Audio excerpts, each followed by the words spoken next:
Sinais do caráter. O indicador mais significativo do caráter de alguém vem de suas ações no decorrer do tempo. Apesar do que os indivíduos dizem sobre as lições que aprenderam, veja o caso de Howard Hughes, e sobre como mudaram com o passar dos anos, é inevitável que você note as mesmas ações e decisões se repetindo no curso da vida deles. Nessas decisões é que a pessoa revela o próprio caráter. Você precisa tomar nota de quaisquer formas relevantes de comportamento desaparecer quando a tensão em demasia, não completar uma parte importante do trabalho, tornar-se subitamente agressivo quando desafiado, ou, pelo contrário, encarar surpreendentemente bem a situação ao receber mais responsabilidade. Com isso em mente, pesquise um pouco o passado de quem estiver analisando.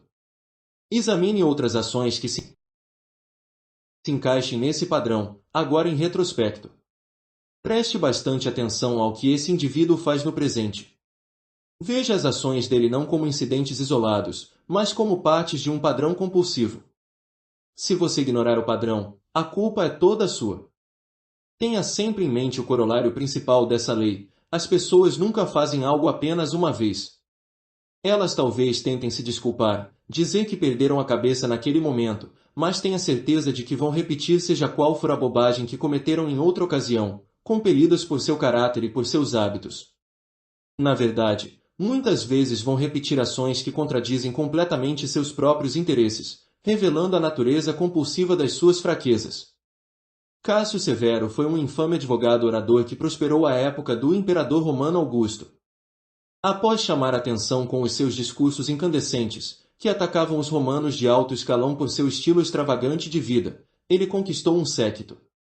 Tinha um estilo bombástico, mas cheio de humor, que agradava o público. Encorajado pela atenção que recebia, começou a insultar outros oficiais, sempre erguendo o tom dos ataques. As autoridades o avisaram para parar. A novidade havia passado e as multidões diminuíam, mas isso só o convenceu a se esforçar mais. Por fim, as autoridades perderam a paciência em 7 depois de Cristo, deram ordens para que os livros de Severo fossem queimados e para que este fosse banido à ilha de Creta. Para o horror das autoridades romanas, em Creta ele simplesmente continuou a sua campanha insolente, enviando a Roma cópias dos seus discursos mais recentes. Preveniram-no mais uma vez. Severo não apenas ignorou o aviso, mas começou a criticar e insultar os oficiais locais de Creta, que queriam que ele fosse executado. Em 24 depois de Cristo, o Senado tomou a decisão sábia de bani-lo para o rochedo despovoado de Sérifos, no meio do mar Egeu. Lá ele passaria os últimos 8 anos de sua vida, e podemos imaginá-lo ainda formulando mais discursos ofensivos que ninguém jamais ouviria. É difícil para nós acreditarmos que as pessoas não conseguem controlar tendências tão autodestrutivas, e queremos lhes dar o benefício da dúvida, como os romanos fizeram. Entretanto, precisamos nos lembrar das palavras sábias da Bíblia: como o cão volta ao seu vômito, assim o insensato repete a sua insensatez. É possível enxergar sinais eloquentes do caráter das pessoas no modo como lidam com as questões diárias. Se elas se atrasarem para terminar tarefas simples, vão se atrasar em projetos maiores. Se se irritarem por causa de pequenas inconveniências, tenderão a desmoronar sob problemas maiores. Caso se esquecerem de pequenos assuntos e não prestarem atenção aos detalhes, farão o mesmo com os assuntos mais importantes. Observe como tratam os funcionários nas situações diárias e note se há discrepâncias entre a imagem que apresentam e a atitude que demonstram em relação aos subordinados. Em 1969, Jeb Magruder foi a San Clemente, na Califórnia, para concorrer a uma vaga de emprego na administração de Nixon. O encarregado de conduzir a entrevista era Bob Haldeman, chefe de gabinete, um homem bem sério, completamente devotado à causa de Nixon e que impressionou Magruder com a sua honestidade, perspicácia e inteligência. Entretanto, nesse mesmo dia, quando os dois se prepararam para fazer um passeio pela cidade, Haldeman se enfureceu de repente e não havia nenhum carro de golfe disponível. Ele repreendeu os responsáveis pelos carros, e a sua atitude foi ofensiva e rude. Estava quase histérico. Magruder deveria ter visto esse incidente como um sinal de que aquele indivíduo não era o que aparentava ser, que tinha problemas em relação a controle e também um temperamento cruel, mas, encantado pela aura de poder em San Clemente e querendo um emprego, decidiu ignorar isso, apenas para se arrepender muito mais tarde. Na vida diária, as pessoas muitas vezes conseguem disfarçar as falhas de caráter, mas, em momentos de tensão ou crise, estas, de súbito, se tornam bem aparentes. O ser humano, quando sob tensão, perde o autocontrole habitual. Revela as suas inseguranças a respeito da própria reputação, o medo do fracasso e a falta de adaptabilidade interior. Por outro lado, alguns enfrentam a situação e revelam força nesse tipo de cenário. Não há nenhum jeito de saber até que as circunstâncias se compliquem, mas você precisa prestar atenção redobrada. De forma análoga, a maneira como os indivíduos lidam com o poder e a responsabilidade lhe dirá muito sobre eles. Conforme Lincoln disse, se você quiser testar o caráter de um homem, dê-lhe poder. No caminho para o poder, as pessoas tendem a desempenhar o papel de seguidoras, a se mostrar respeitosas, a se alinhar com as diretrizes do grupo, a fazer o que for preciso para chegar ao topo. Uma vez lá, há menos restrições, e elas com frequência revelarão algo sobre si mesmas que você não havia notado. Algumas permanecem fiéis aos valores que tinham antes de atingir uma posição elevada, permanecem respeitosas e empáticas. Por outro lado, a maioria se sente no direito de repente, tratar os outros de forma diferente quando está por cima. Foi isso que aconteceu com Lyndon Johnson ao obter uma posição de segurança definitiva no Senado norte-americano, como líder majoritário. Cansado dos anos que passou bancando o perfeito cortesão, ele agora se deliciava com o poder que tinha para transtornar ou humilhar aqueles que o haviam desafiado no passado. Caminhava em direção a um desses senadores e fazia questão de falar apenas com o assistente deste. Ou se levantava e deixava o aposento quando um senador de quem não gostava proferia um discurso importante, fazendo os outros senadores o seguirem. Em geral, há sempre sinais desses péssimos traços de caráter no passado. Se você prestar bastante atenção, Johnson os revelara nos primórdios da sua carreira política. Mas, o que é mais importante, você precisa perceber o que as pessoas manifestam uma vez que estão no poder. Tantas vezes pensamos que é o poder que as muda, quando, na realidade, este simplesmente revela mais sobre quem elas são. A maneira como os indivíduos escolhem um cônjuge ou parceiro diz muito sobre eles mesmos. Alguns procuram por alguém que consigam dominar e controlar, talvez uma pessoa mais jovem, menos inteligente ou não tão bem-sucedida. Outros, um parceiro que possam resgatar de uma situação ruim, para que hajam como salvadores, que é também uma forma de controle. No entanto, há quem procure por aquele que faça o papel de mamãe ou papai. Querem mais mimos.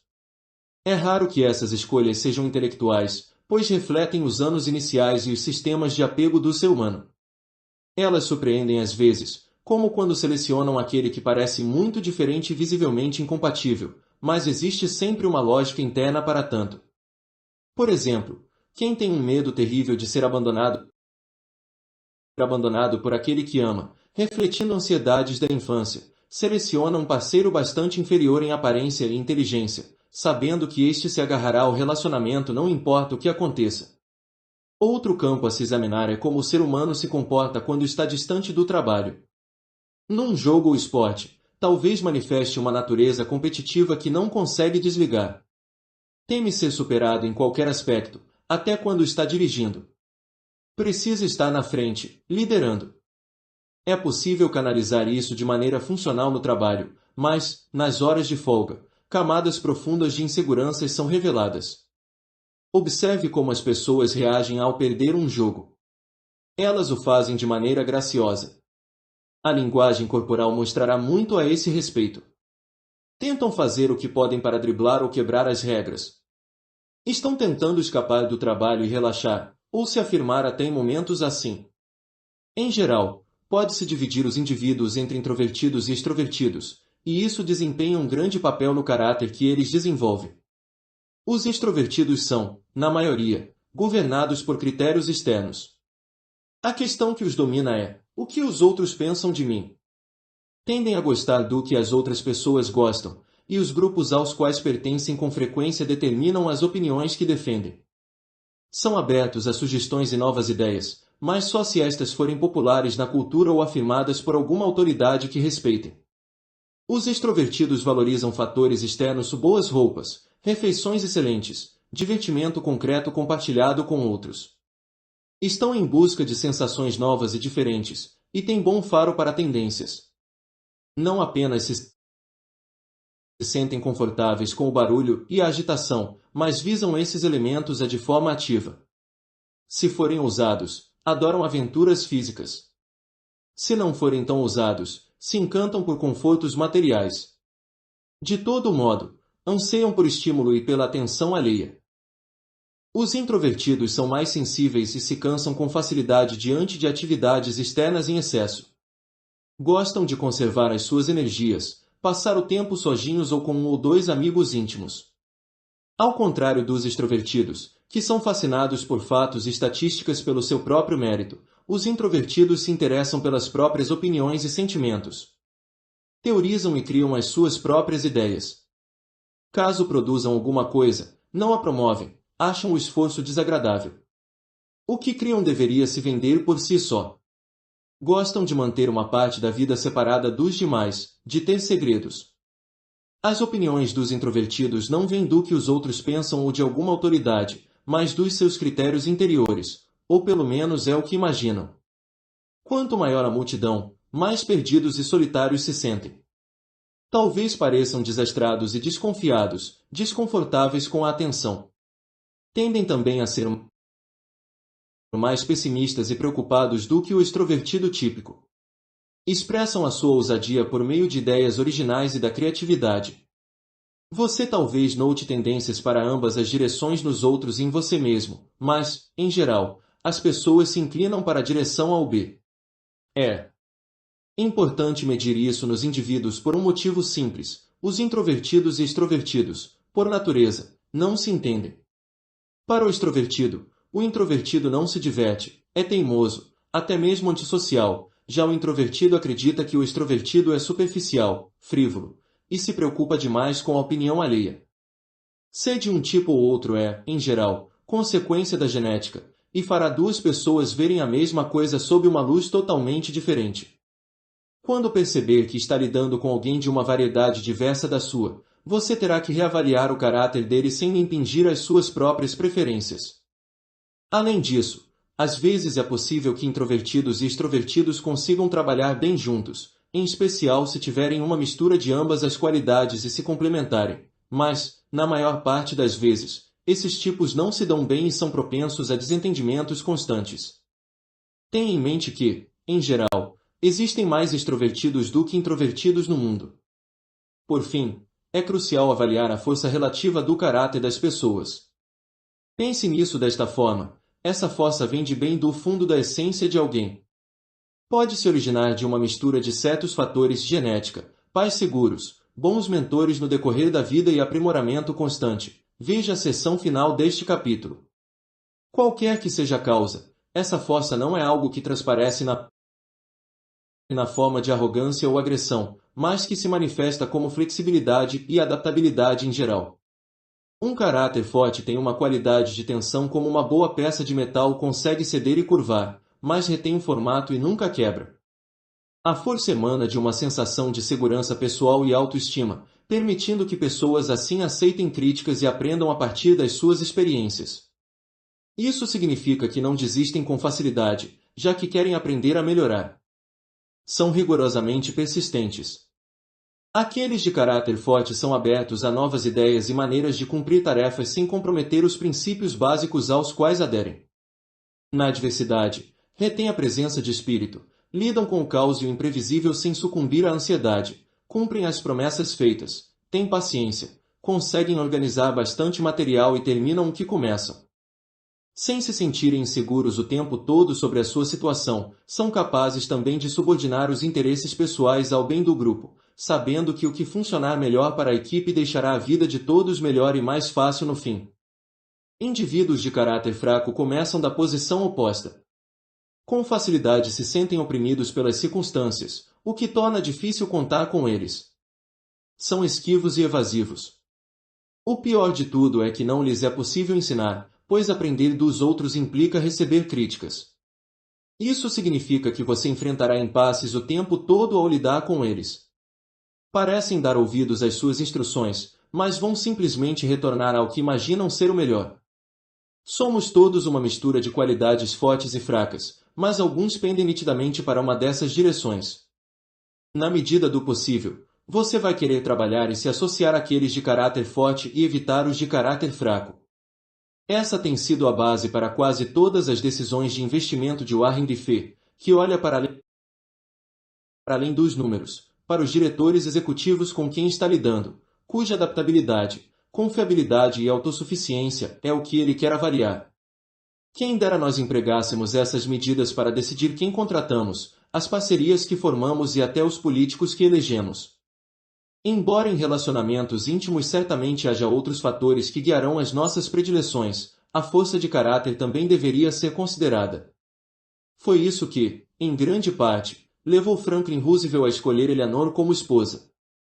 Sendo um jovem belo e rico, ele poderia ter se casado com moças muitas mais bonitas, mas admirava a disposição de Eleanor de viver novas experiências e a sua determinação impressionante. Pensando num futuro longínquo, compreendeu que o valor do caráter dela importava mais do que todo o resto. E essa acabou sendo uma escolha muito sábia. Ao avaliar a força ou fraqueza de caráter, observe como os indivíduos lidam com a responsabilidade e com momentos de tensão. Observe os padrões, o que completaram ou conquistaram de fato.